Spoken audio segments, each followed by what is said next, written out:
আমরা মানুষ হয়েছি, আমরা শিক্ষিত হয়েছি, আমরা মানবিক হয়েছি, কিন্তু প্রশ্ন থেকে যায় কতটুকু মানবিক হতে পেরেছি, কিংবা কতটুকুই বা সুশিক্ষায় শিক্ষিত হয়েছি। দেখুন কিভাবে একজন মানুষ রাস্তা অনিয়ম করছে।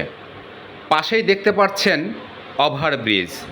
সরকার লক্ষ টাকা খরচ করে এত সুন্দর রাস্তা করেছেন, ডিভাইডেড করেছেন, আইল্যান্ড দিয়েছেন, পাশে জনগণের চলাচলের জন্য ওভারব্রিজ করেছেন।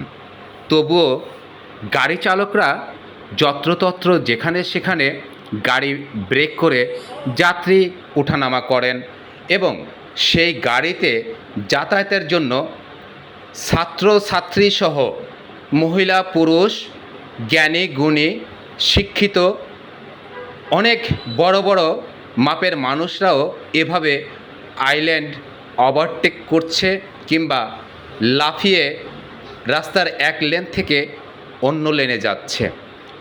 এভাবেই ঘটছে দুর্ঘটনা। প্রায়ই দেখা যায় মিডিয়াতে কিংবা টিভির পর্দায় কিংবা অনলাইনে বিভিন্ন জায়গায় দুর্ঘটনা। বামের লেন থেকে সরাসরি লেনে এভাবে দাঁড়িয়ে থাকছে কিংবা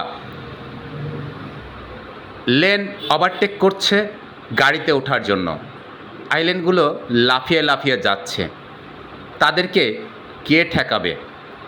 প্রশাসন অনেকেই কাজ করছেন, তবুও জনসাধারণ সচেতন হচ্ছেন না।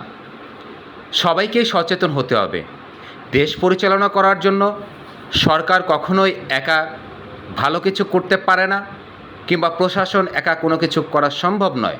সেজন্য সরকার এবং প্রশাসনকে সহযোগিতা করার জন্য জনগণকেই এগিয়ে আসতে হবে। বিবেকের তাড়নায় মানবিক দৃষ্টিকোণ থেকে আমাদের এই সোনার বাংলাদেশের ভারসাম্য রক্ষার্থে সবাইকেই সচেতন হতে হবে, সতর্কতা অবলম্বন করতে হবে। সময়ের চেয়ে জীবনের মূল্য অনেক বেশি।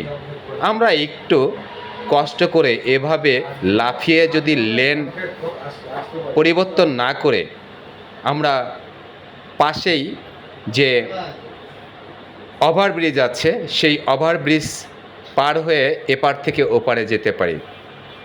আমি প্রশাসনের দৃষ্টি আকর্ষণ করে অনুরোধ করব, এইভাবে যারা রাস্তা পার হচ্ছেন তারা যাতে করে রাস্তা এভাবে পার না হতে পারে সেই সুব্যবস্থা নেওয়ার জন্য।